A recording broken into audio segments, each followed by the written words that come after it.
আদালতের নির্দেশে মুর্শিদাবাদে বিএসএফ নেমেছে এবং সাধারণ মানুষের মধ্যে দেখা গিয়েছিল যে পুলিশের সম্পর্কে অর্থাৎ রাজ্য পুলিশ সম্পর্কে তাদের একটা ভীতি রয়েছে, তারা ঠিকমতো কাজ করছে না। তার ফলে বিএসএফ এর একটি স্থায়ী ক্যাম্প তারা কিন্তু চাইছেন। সেই জায়গায় দাঁড়িয়ে বিএসএফ যদি কাজ করে তাহলে রাজ্য পুলিশের কাজ কি, এই বিষয় নিয়ে দিলীপ ঘোষ মন্তব্য করেছেন। তাহলে অবশ্যই সেখানে জারি করা হোক 355-56 ধারা।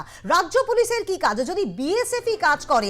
আদালতের নির্দেশে বিএসএফ নেমেছে, কোর্টে আবেদন করেছিলাম বিএসএফ এর জন্য। বিএসএফ সব জায়গায় গেলে পুলিশ কেন আছে এমনটাই দাবি করেছেন কিন্তু দিলীপ ঘোষ, এবং তিনি বলেছেন যে 355-56 ধারা এলাকায় লাগু করা হোক। মুর্শিদাবাদের হিংসা প্রসঙ্গে মুখ্যমন্ত্রী এবং পুলিশকে তুলোধনা করেছেন বিজেপি নেতা দিলীপ ঘোষ।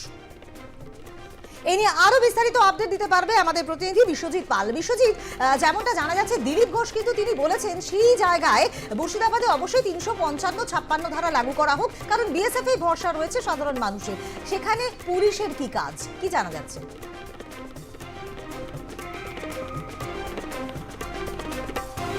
দেখো, সবার আগে তোমায় যেটা জানাবো, গতকালই কিন্তু জীবনের দ্বিতীয় ইনিংস শুরু করেছেন প্রাক্তন রাজ্য সভাপতি দিলীপ ঘোষ, এবং দ্বিতীয় ইনিংস শুরু করার পরেই কিন্তু সেখানে দেখা গিয়েছে যে বিভিন্ন রাজনৈতিক ব্যক্তিত্ব তাকে শুভেচ্ছা জানিয়েছেন এবং রাজ্যের মুখ্যমন্ত্রী মমতা বন্দ্যোপাধ্যায় তাকে শুভেচ্ছা বার্তা পাঠিয়েছেন। এবং সবাই ভেবেছিলেন যে দিলীপ ঘোষ হয়তো আজকে বাড়িতেই কাটাবেন, কিন্তু সাত সকালে তিনি আবারও ইকো পার্কে এসছেন এবং প্রতিনিয়তই কিন্তু তিনি ইকো পার্কে যান এবং সেখানে মর্নিং ওয়াক করেন। এবং তার পাশাপাশি আজকে তার জন্মদিন, সেই জন্মদিন উপলক্ষে সেখানে কেক সেরিমনি হয়, অর্থাৎ কেক কাটা হয়, এবং তার পাশাপাশি সাংবাদিকদের সঙ্গে তিনি কথা বলেন এবং প্রতিনিয়তই কিন্তু সাংবাদিকদের সঙ্গে কথা বলেন এখানে।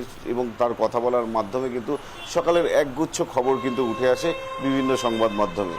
এবং সেখানে দাঁড়িয়ে কিন্তু আজ দিলীপ ঘোষ যেটা দাবি করেছেন যে মুর্শিদাবাদে যখন বিএসএফ যায় সেটা কিন্তু কোর্টের নির্দেশেই কিন্তু বিএসএফ থাকে, কিন্তু মুর্শিদাবাদের মানুষজন যেখানে এই অশান্তির ঘটনা ঘটেছে সেখানকার মানুষরা চাইছে অস্থায়ীভাবে কিন্তু এখানে একটি বিএসএফ ক্যাম্প তৈরি হোক, কিন্তু পুলিশ কিন্তু সেখানে কোনোভাবেই প্রবেশ করবে না, এমনটাও কিন্তু মুর্শিদাবাদের মানুষজন কিন্তু দাবি করছে যেখানে এই অশান্তির ঘটনা ঘটেছে।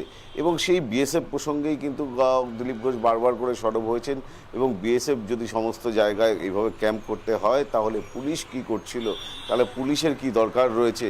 এবং তিনি এর পাশাপাশি এটাও দাবি করেছেন যে এর আগে তিনি বহুবার বলেছেন রাজ্যে যেভাবে অশান্তির বাতাবরণ তৈরি হচ্ছে, বিভিন্ন জায়গায় যেভাবে দাঙ্গা হচ্ছে, এবং তার জন্যই কিন্তু 355 এবং 356 ধারা জারি করার কথা বহু আগে বলেছিলেন, তারা রাজ্যপালের কাছেও দ্বারস্থ হয়েছিলেন।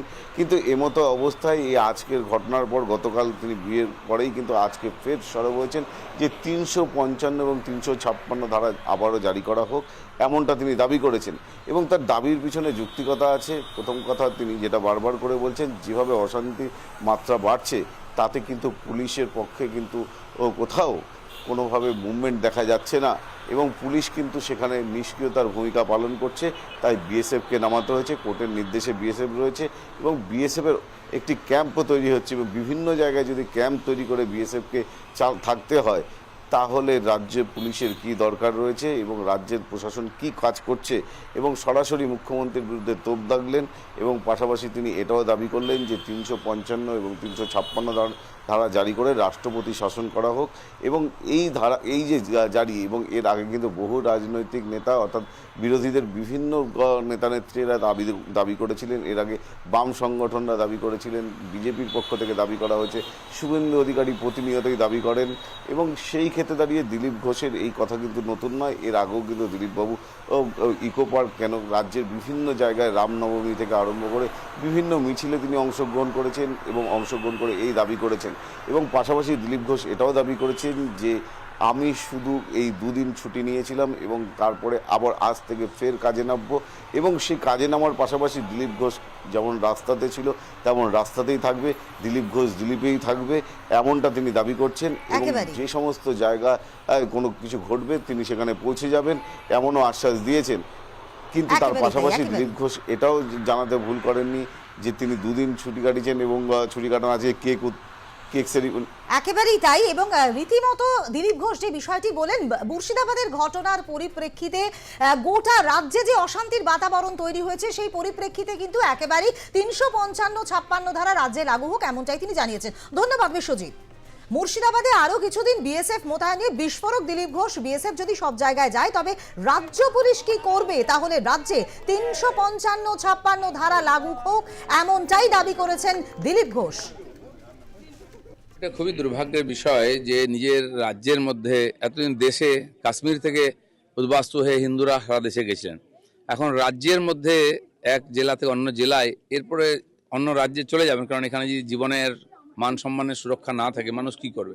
মমতা ব্যানার্জি এখানে ওখানে যাচ্ছেন, ঘুরছেন, গল্প করছেন, উল্টো দিকে যাচ্ছেন, ইমামদের সঙ্গে দেখা করতে পারছেন। আর এই ইমামরা যাদেরকে তাড়িয়ে দিয়েছে, ঘর ভাড়া করেছে, তাদের সঙ্গে দেখা করার সুযোগ নেই ওনার কাছে। এমনকি মিডিয়াকে যেতে দিচ্ছে না, আমাদের লোকেদের ত্রাণ দিতে দিচ্ছে না, আর তারা খেতে পাচ্ছেন না, থাকার ব্যবস্থা নেই, বাচ্চা কাচ্চা নিয়ে হাহাকার করছেন, বাড়িতে গরু ছাগল রেখে দিয়ে গেছেন, কবে ফিরতে পারবেন ঠিক নাই, আর তাদের প্রতি আমার কোনো সমবেদনাই নেই। সেন্ট্রালের হোম স্ট্যান্ডিং কমিটিতে আমি ছিলাম, তো ওনাকে আমি ফোন করলাম যে এরকম ব্যাপার, এবং যে যে জায়গা থেকে ফোন আসছে আমি হোয়াটসঅ্যাপে সব নাম পাঠালাম, বলে হাম ভেজ রে হ্যাঁ।